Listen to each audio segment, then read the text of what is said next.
आइए सुनिए, देखिए, समझिए सनातन सत्य। जैसी दृष्टि वैसी सृष्टि, दृष्टि विज्ञान। कुदरत, कुदरती रचना एवं कुदरत के कानून से शाश्वत सुख की प्राप्ति। जोधपुर के परम पूज्य महात्मा उपासक प्रोफेसर डॉक्टर सोहन राज तातेड़ के निर्देशन में सनातन सत्य। जैसी दृष्टि वैसी सृष्टि, दृष्टि विज्ञान।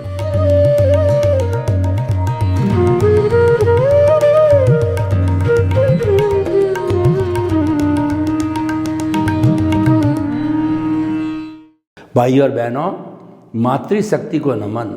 आज का हमारा अति उत्तम विषय व्यवहार जगत के सूत्र।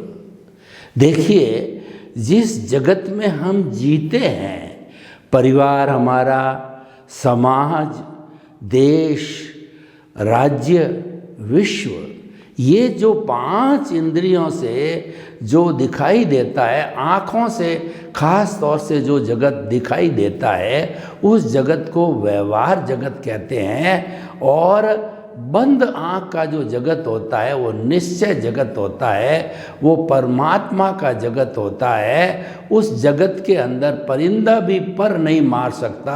आपकी कितनी प्रिय पत्नी हो, वह भी उसमें एंट्री नहीं ले सकती। उसमें तो आप और आपका प्रभु दो ही होते हैं वार्तालाप करने के लिए, और कोई तीसरा नहीं होता है। तो हम व्यवहार जगत में तो द्वैत है। व्यवहार जगत जो है वो अनेकताओं से भरा हुआ है।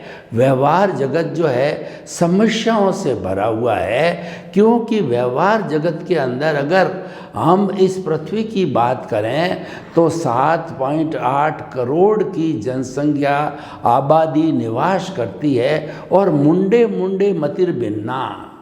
हरेक के अपने अपने विचार होते हैं, हरेक का अपनी अपनी सोच होती है, और वो भिन्न भिन्न होती है। उन सभी भिन्न भिन्न सोच वाले लोगों के साथ में शांतिपूर्ण सह अस्तित्व सभी कैसे करें, ये मुख्य अच्छा व्यवहार बनाने की बात है। उसी के लिए आपको सूत्र बताते हैं, और ये सूत्र इतने फुल प्रूफ है कि व्यक्ति ईमानदारी से अपने जीवन में लागू करे तो वह उसको कहीं पर भी पूरे विश्व के अंदर चला जाए, उसको कहीं पर भी तकलीफ नहीं आनी चाहिए, आती है। क्योंकि ये जो सूत्र है ये मुक्ति प्राप्ति के सूत्र है व्यवहार जगत के, परंतु ये भी जो है मुक्ति की ओर ले जाने वाले हैं। तो हम कुल है अभी 5 सूत्रों की व्याख्या करेंगे। अगर समय मिला तो और सूत्रों के बारे में भी बता सकते हैं। पहला सूत्र है कि जगत निर्दोष। ये जो दुनिया है, ये जो सृष्टि है, ये जो कुदरत है, ये निर्दोष है, और सारा दोष मेरा है, यानी कि मेरे भीतर दोष भरे पड़े हैं। कबीरदास जी ने बहुत सुंदर कहा है कि बुरा जो देखन मैं चला, बुरा न मिलिया कोई, जो दिल खोल जा आपना, और मुझसे बुरा न कोई। यानी कि कबीरदास जी पेपर पेन लेकर के और पूरे मोहल्ले मोहल्ले में घूमते रहे कि मुझे बुरे व्यक्ति की पहचान करनी है। वो शाम तक कोई भी बुरा व्यक्ति को नहीं पहचान पाए। उनको ये अनुभव हुआ कि सारी बुराइयां, सारे दोष तो मेरे भीतर भरे पड़े हैं।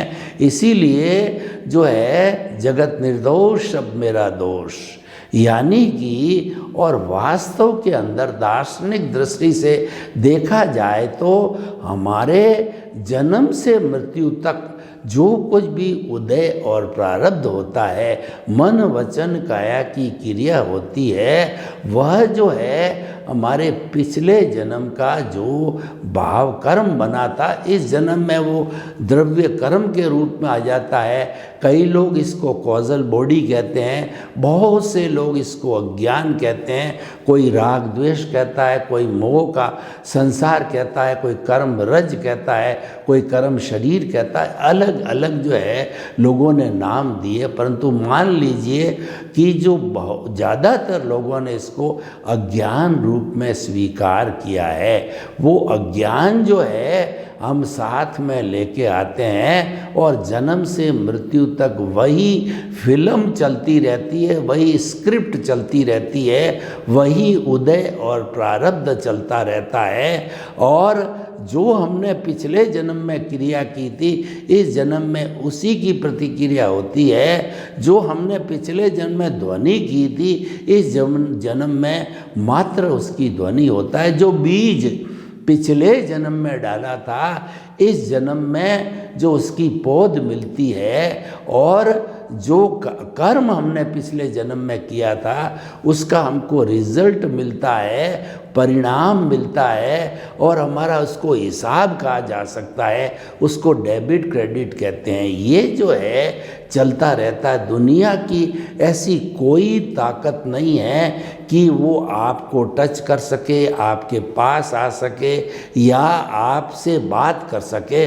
वो ही आएगा जिसका हिसाब बकाया है, चाहे छोटा हिसाब है चाहे बड़ा हिसाब है। 7.8 अरब की जनसंख्या में से आप अगर जन्म से मृत्यु तक लेखा जोखा निकालो तो वही व्यक्ति हमारे संपर्क में आता है जिससे हमारा लेना देना है, जिससे हमारा हिसाब है। और वो हिसाब संजोग कराती है, ये वो कुदरत करवाती है संजोग जुटा कर, और संजोग कहलाता है द्रव्य क्षेत्र काल और भाव। उसके आधार पे कुदरत उस व्यक्ति को जिससे हमारा हिसाब बाकी है वो उदय प्रारब्ध आता है तो उसको भेजती है।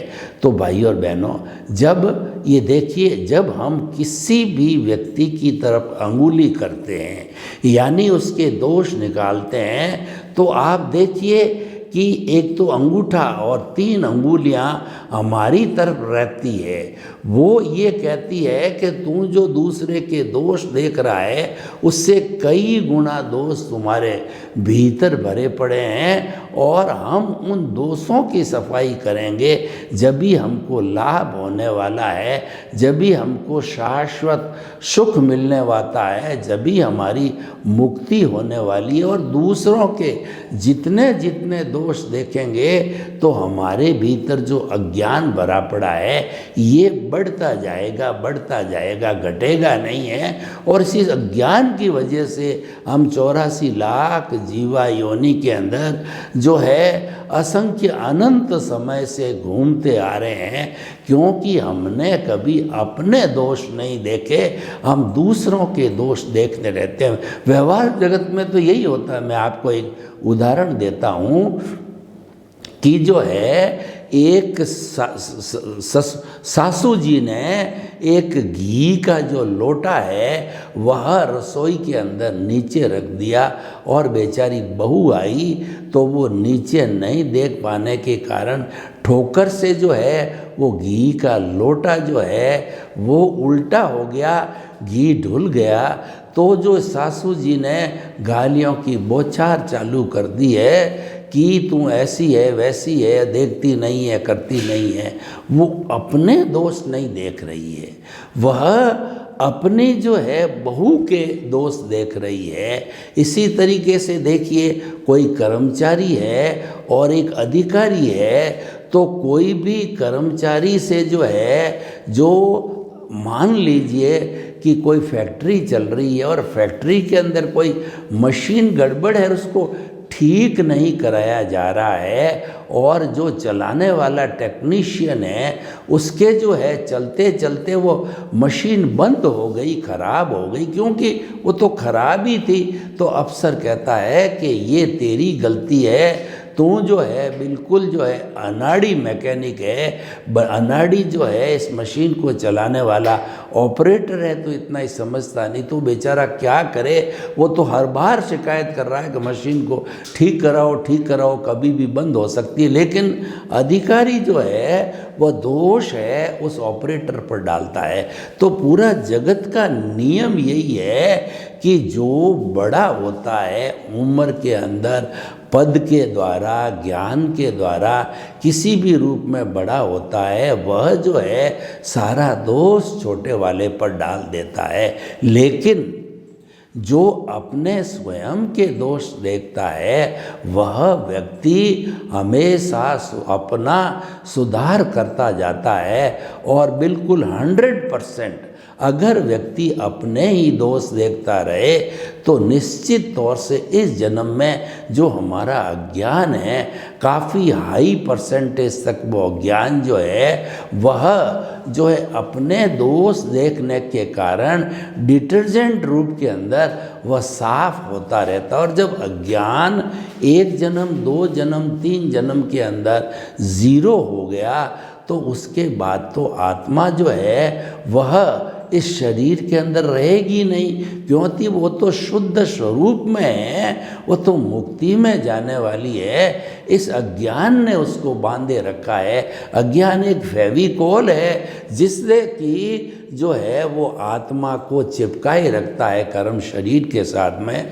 तो अज्ञान टूटा यानी आत्मा स्वतंत्र हो गई। तो भाई और बहनों, हम आपको बताना चाहते हैं पहला सूत्र कि आप कभी भी दूसरे के दोष मत देखो, दूसरे का दोष मत निकालो, बल्कि ये कहना चाहिए भाई साहब सॉरी, गलती हो गई। और अगर दोष जो है दूसरे का हो और आपने कह दिया भाई साहब सॉरी गलती हो गई, जो है मैंने आपको टच कर दिया या मेरे हाथ से ही हो गया, गलती सामने वाले की है, दोष सामने वाले का है, लेकिन सॉरी आप कहते हो तो वह अगले वाला भी इम्प्रेस्ड हो जाता है, अगले वाला भी आपके बारे में धारणा बना देता है कि बहुत पोलाइट, बहुत सज्जन और बहुत अच्छा व्यक्ति है। और व्यवहार जगत के अंदर तो यही है कि व्यक्ति के पीछे अगर कुछ बड़ी संख्या में लोग 5, 10, 20, 50 लोग कहे ये व्यक्ति अच्छा है, ये समाज की सेवा करता है, यह व्यक्ति जो है अहंकार नहीं करता है, यह व्यक्ति अपनी भूल को तुरंत स्वीकार करता है, दूसरे पे जो है वो गलती नहीं लादता है, बहुत अच्छा व्यक्ति है।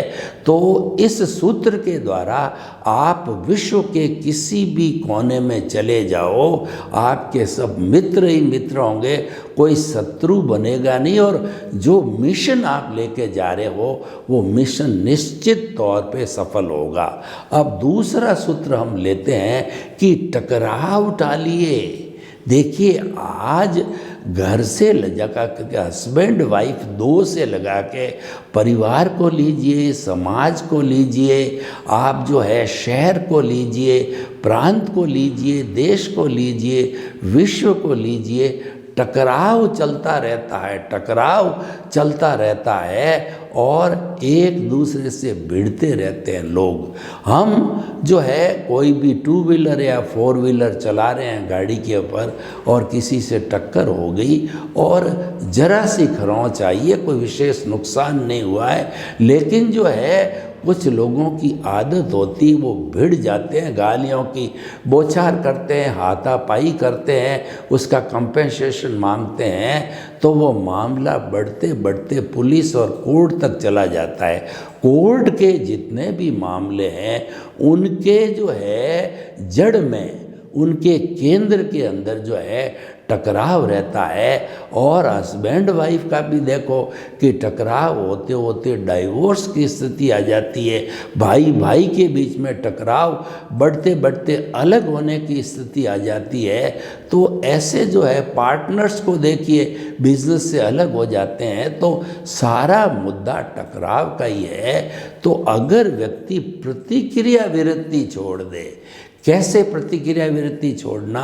मान लीजिए कि आपका बड़ा भाई है, उस बड़े भाई ने आपको जो है 2-4 कठोर शब्द बोले कि तू ऐसा करता है, तू समय पे जो है कोई भी काम नहीं करता, तेरे कारण नुकसान हो जाता है, और जो है तेरी जो है भाषा सही नहीं है, तेरा आचरण सही नहीं है, ऐसी बातें करता है, तो वास्तव के अंदर वह आपको फटकारने के लिए कर रहा है। उसके मन में कहीं न कहीं आपके प्रति घृणाएं जब कर रहा है, तो उसको जिस समय वह ऐसी प्रतिक्रिया करता है, उस समय वो क्रोध में होता है। कोई भी व्यक्ति टकराव पैदा बिना क्रोध में आए टकराव पैदा हो ही नहीं सकता। दो वस्तुएं आपस में टकराती है जब घर्षण होता है, और टकरावे ही नहीं तो घर्षण कहाँ से होगा और अग्नि कहाँ से पैदा होगी? तो उस वक्त में आप साइलेंट रहिए, और थोड़े समय के बाद में आप अपना पक्ष रख सकते हो, वह संतुष्ट हो जाएगा। उस वक्त रखते तो ये प्रतिक्रिया बढ़ती जाती। पूरे विश्व के अंदर जितने भी लड़ाई झगड़े टंटे और कोर्ट पुलिस कार्रवाई है, ये सब प्रतिक्रिया का जो नतीजा है। और व्यक्ति जिस वक्त में ये हालात पैदा होते हैं, उस वक्त सिर्फ 2 मिनट के लिए 5 मिनट के लिए साइलेंट रह जावे, तो सामने वाला जो टकराव करने वाला है उसका गुस्सा शांत हो जाता है, और शांत गुस्से पर जो है आप बात करते हो तो आपकी बात को वो समझ लेता है, और कई बार वो स्वयं सॉरी फील करेगा और आप भी सॉरी फील कर दो, झगड़ा समाप्त हो जाता है। नहीं तो झगड़ा बढ़ते बढ़ते ऊंट किस करवट बैठता है कहा नहीं जा सकता, क्या रूप ले लेता है। और ये कम्युनल जितने भी झगड़े टंटे होते हैं, उसके अंदर जो है ब्लड शेड्स हो जाते हैं, लोगों को कत्ले आम हो जाता है। उसके मूल में यही है कि टकराव पैदा हो गया। जैसे कि कोई जो है वो मंदिर की सवारी जा रही, उससे ताजिया जा रहा है, दोनों अगर शांति से अपने अपने रास्ते चले गए तो कोई टकराव नहीं हुआ, और टकर गए तो दोनों तरफ की भीड़ हो गई, तो जो है थापा मुक्की लड़ाई झगड़ा उपद्रव और पुलिस आ जाती है और मामला खूब लंबा हो जाता है। इसीलिए जीवन में हमेशा जो है टकराव टालने की कोशिश करनी चाहिए। Be silent at the time of the, जो हमारी जो क्रिया होती है उस समय प्रतिक्रिया मत करो। ये सूत्र अगर हम लेकर चलते हैं तो व्यक्ति किसी भी कोने में दुनिया का चला जाए तो वह व्यक्ति इस सहनशीलता के कारण, प्रतिक्रिया विरति के कारण, टकराव टालने के कारण जो है वो शत्रु को भी मित्र बना लेता है। तीसरा है एडजस्ट एवरीवेयर।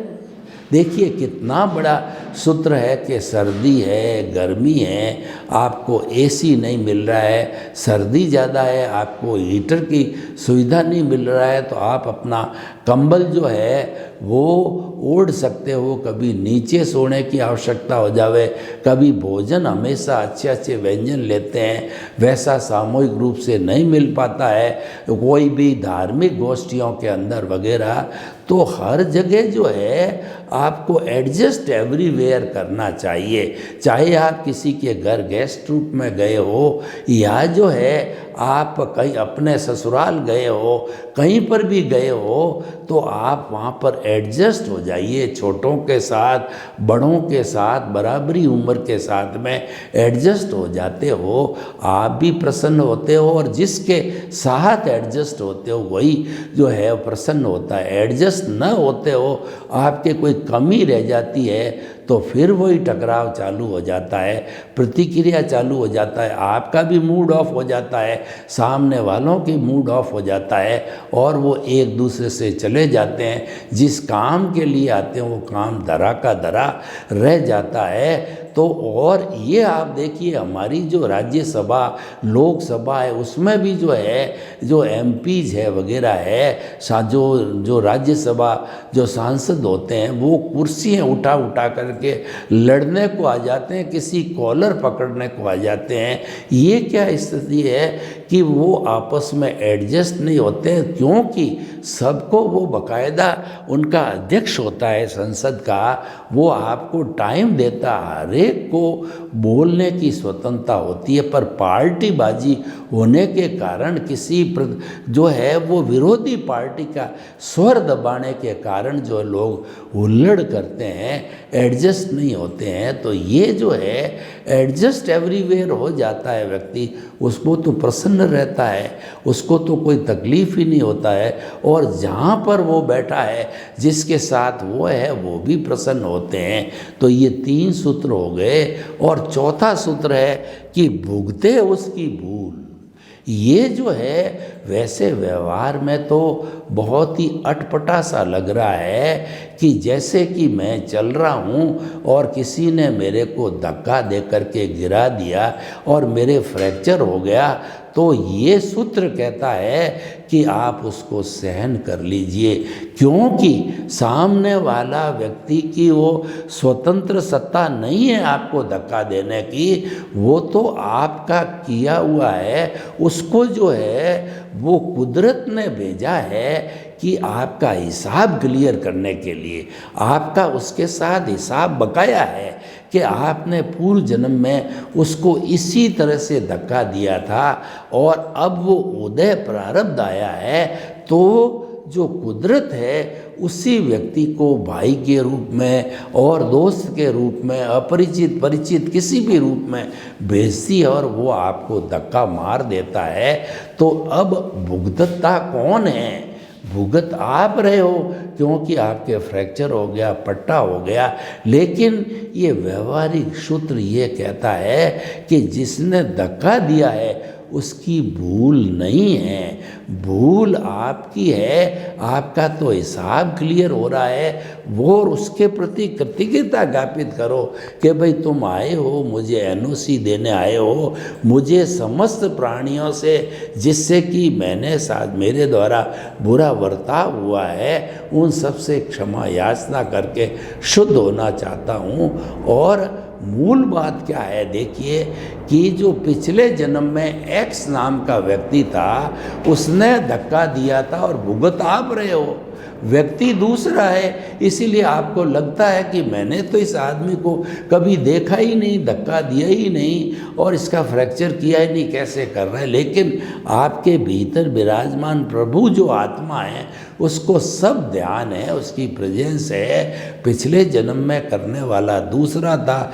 भुगतने वाला यही होता है। तो भुगतने वाले को पिछले जन्म की ध्यान नहीं रहती, लेकिन भीतर बैठा है वो सब जानता है। तो इसीलिए भूल हमेशा भुगतने वाले की होती। कहने का अर्थ है कि आप साइलेंट रहो और आप देखो कि मेरा किया हुआ कर्म ही उदय में आया है। चाहे आप बीमार पड़े हो, चाहे आपको घाटा लगा है, चाहे आपके प्रिय व्यक्ति का वियोग हो गया है, चाहे आपकी पत्नी बच्चे वगैरह चले गए हैं, तो सब का कारण ये है कि हर संजोग के साथ वियोग जुड़ा हुआ है।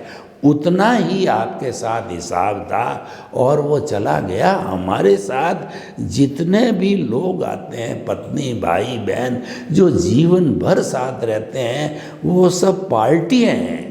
जैसे हम बिजनेस करते हैं, बिजनेस में पार्टियां, किसी से लेना होता है, किसी को देना होता है। पत्नी सबसे बड़ी पार्टी है। अगर वह आपके साथ में पिछले जन्म के अंदर आपने इसकी सेवा करी है, इस जन्म में आपको जिंदगी भर अच्छा रखेगी, सेवा करेगी, खुश रखेगी। और पिछले जन्म के अंदर आपका उसके साथ में कोई भी जो है बहुत बड़ा जुर्म हुआ है, तो वह इस जन्म में आपको जो है कोर्ट तक ले जाएगी, घसीटी, और डाइवोर्स भी हो सकता है। और अब अंतिम समय की अल्पता के कारण अंतिम 5वां सूत्र बताते हैं कि हुआ सो न्याय। जो कुछ हमारे साथ में घटित होता है, घाटा है, नफ़ा है, कैसी पत्नी है, कैसा बेटा है, कैसा घर मिला है, ये भगवान से शिकायत मत करो, क्योंकि ईश्वर कभी अन्याय नहीं करता, आपके कर्म कभी अन्याय नहीं करते हैं। वो तो जब उदय प्रारब्ध में आते हैं तो पिछले जन्म में आपने जैसा किया है वैसा का वैसा ही कुदरत आपको संजोग जुटा करके द्रव्य क्षेत्र काल भाव के माध्यम से आपको एग्जैक्टली वही देगी। तो इसीलिए हुआ सो न्याय कहा जाता है। हमारे जितने भी फिजिकल कोर्ट्स हैं, जैसे एसडीएम है, उसके बाद सीजेएम है, और फिर हमारा जो है सेशन जज है, हाई कोर्ट है, सुप्रीम कोर्ट है, ये मैन मेड कोर्ट्स हैं जो कि गवाही और वकीलों के सवाल जवाब पे, डॉक्यूमेंट्स के आधार पे जो वो न्याय करते हैं, उसमें भूल हो सकती है, लेकिन कुदरत के या ईश्वर के न्याय इतना परफेक्ट है तो कोई भूल हो ही नहीं सकती। वो तो एग्जैक्टली आपको वही मिलेगा जो आप करके आए हो। ये 5 सूत्र कोई भी व्यक्ति, बहुत सरल है, इनका पालन जीवन में करता है, इस फिलॉसफी को अच्छी तरह से समझ लेता है, उस व्यक्ति को जन्म से मृत्यु तक कोई तकलीफ नहीं आएगी।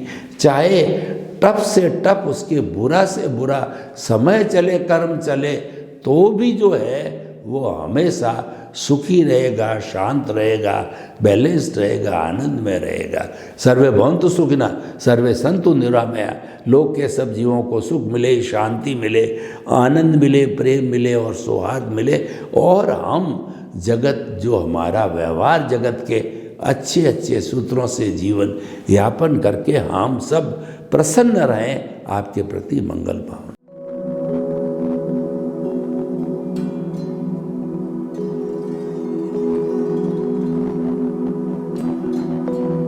एक ऐसा अंतर्राष्ट्रीय ख्याति प्राप्त मानव जो गुरु प्रेरणा से पिछले 20 वर्षों से वानप्रस्थ जीवन जीते हुए 24 घंटे मानवता की सेवा में संलग्न है।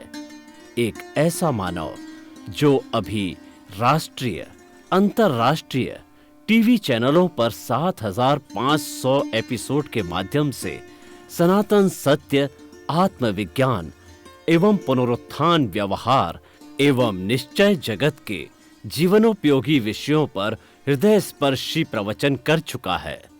उस मानव का नाम है महात्मा उपासक प्रोफेसर डॉक्टर सोहन राज तातेड़। प्रोफेसर तातेड़ द्वारा योग, दर्शन, शिक्षा विषयों पर रचित पीएचडी स्तर के 250 शोध ग्रंथ भारत के 100 प्रतिष्ठित विश्वविद्यालयों में शोधार्थी पढ़ रहे हैं तथा वे सभी शोध ग्रंथ वहां की सेंट्रल लाइब्रेरियों में उपलब्ध हैं। महात्मा सोहन राज ने अभी तक हजारों स्कूलों, कॉलेजों, विश्वविद्यालयों एवं संस्थाओं में सेमिनार, वर्कशॉप, कैंप लगाकर लाखों विद्यार्थियों को योग, दर्शन, शिक्षा का प्रशिक्षण देकर उन्हें सुसंस्कारित किया। डॉक्टर तातेड़ ने भारतीय संस्कृति उत्थान के 4000 से अधिक समसामयिक विषयों पर आर्टिकल लिखकर ऑनलाइन जर्नल, पत्रिकाओं, वेबसाइट्स पर प्रकाशित किया, जिसका उपयोग लाखों पाठक कर रहे हैं। उपासक तातेड़ के 5000 से अधिक आज का सुविचार, आज का शुभ संदेश, आज का मंगल भावना योग आदि चिंतन websites, Twitter, blogger, Facebook, YouTube माध्यमों से लाखों लोग अपना जीवन निर्माण कर रहे हैं।